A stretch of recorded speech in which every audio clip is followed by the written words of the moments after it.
Oh, look, as I said at the start of the program, I think it is preferable if a country's going to go to war, if a superpower's going to go to war, it doesn't use guns. And it would appear there is a war brewing or a war underway. It's a trade war launched by the re-elected President Donald Trump. And the opening salvo is 25% tariffs on Mexico and Canada and a new 10% tariff on China.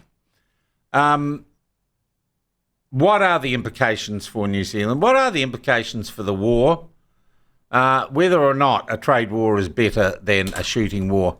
To get a handle on this, we're joined by our good mate, Professor Robert Patman. How are you, Robert? Lovely to talk to you. Sorry, no video link. We've got a technical issue, but nice to talk to you. No worries.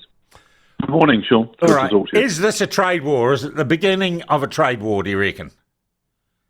It could escalate to that, particularly if Mr. Trump follows through with his pledge to target the EU, which is the biggest and it's the biggest single most prosperous market in the world. So and the EU are prepared to retaliate in kind. What's he said he's going to do to the EU? Because I didn't think they were sending a lot of fentanyl to America. No, they're not, as far as I know. But you see, Mr. Trump operates on the basis that the whole world is ripping America off. So he's got a whole list of countries and organizations that he wants to go after. And I mean, if we look at these extraordinary new tariffs on Mexico, Canada, and China, the Trump administration said these are aimed at curbing the flow of drugs and undocumented migrants into the US. His rationale for moving towards the EU, I think it's fair to say that the Trump administration really doesn't like the EU. It doesn't like countries which pull sovereignty and act in the sort of collective, organised fashion. So I think there's a bit of an ideological... Which is kind of ironic, because you could look at the United States and its system as having pulled a whole lot of countries being the states themselves. Precisely. I mean, I absolutely agree with you. It is ironic, but I think there is a U.S. exceptionalism, the belief that the United States is a political exemplar for the rest of the world, runs very deep in this administration. To be fair, it's not just the Trump administration. All U.S. administrations profess that the United States is the greatest democracy in the world. And we wouldn't dream of saying that in New Zealand or in many other countries, but they take it seriously. And the thing is, I think the EU, which is largely democratic, is seen as a bit of a rival by the Trump people, as opposed to being complementary to what America's trying to achieve. All right. These trade war, the Mexican-Canadian thing, he can do that just at the stroke of a pen, put those tariffs on? Well, yes. What we understand with Mexico is that the tariffs have now been paused. We've learnt that overnight. And that's following discussions between the Mexican president and Mr. Trump. And also, from information that has been released, an agreement by the Mexican president to move 10,000 Mexican troops closer to the border to control the flow of drugs. Not mentioned in the statement, but widely rumoured, is that Mr. Trump has agreed to clamp down on the illegal export of arms to Mexico. Okay, so look, let's be absolutely pragmatic about this. Sure. This hardball diplomacy, this using tariff as a diplomatic tool, actually might reap some benefits and some rewards for Trump.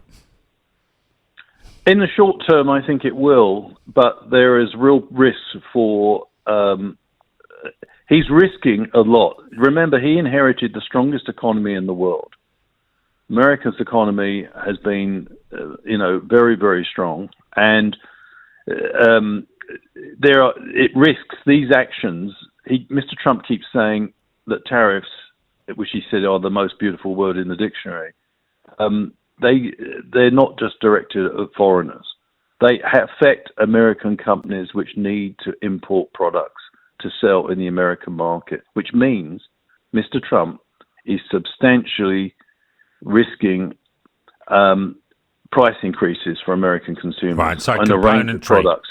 Componentry of American politics. Well, I mean, the thing is, in the short term, it may sell well, but in the medium term, remember, Mr. Trump did fight the election, Sean, on actually cutting prices. Yeah.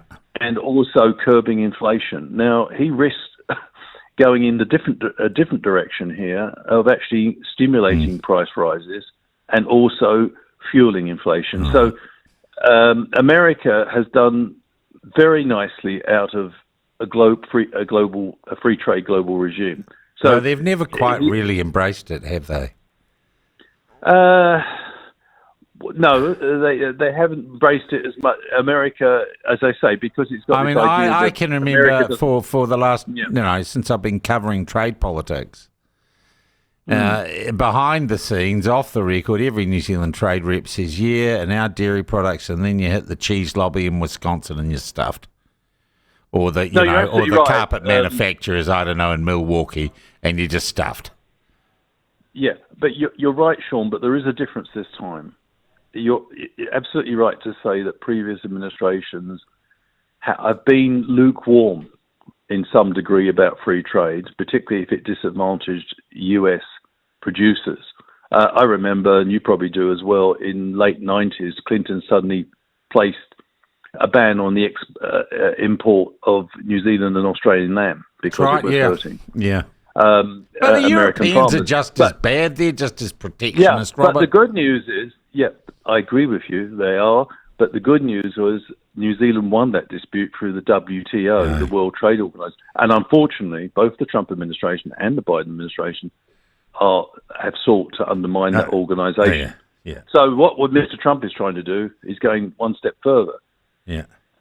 He's not only trying to privilege American companies and products, he's also trying to weaken the international machinery for sorting out disputes when they arise. Yeah. What does it mean? America, I think, our second largest trading partner. What does it mean for New Zealand? Are we going to get caught in the crossfire of this, or do we just have to walk a bit carefully? And I note that there's serious diplomatic effort underway with Senator Cruz to clarify the fact that we're not taking punitive action against Israelis who are visiting here because of that moron John Minto and his Hunter Jew campaign. How does New Zealand, and is New Zealand well placed as a minnow in all of this, to just not get caught up and maintain our position? Well, we trade with more than 100 countries, and we will be caught up in any... You see, trade in the 21st century is not like trade in previous centuries. It's not just between Party A and Party B. Yeah. It involves... Take a mobile telephone, for example. Its components may be actually assembled in 14 countries. Yeah. Not just between the country which actually holds the brand name and sells it to Party B. Yeah. And therefore, if there's any complication in sales between Party A and Party B, lots of other countries in between are affected. So what we're seeing is the potential, if tariffs are extended to the EU, a huge exporter as well as importer, you can see that it's going to have global fallout quickly. China's already affected, the second superpower after the United States. If you've got some of the most powerful entities in the world caught up in a tariff war, the EU, China, and the US, it's not difficult to see how New Zealand it will be very difficult to see how New Zealand will escape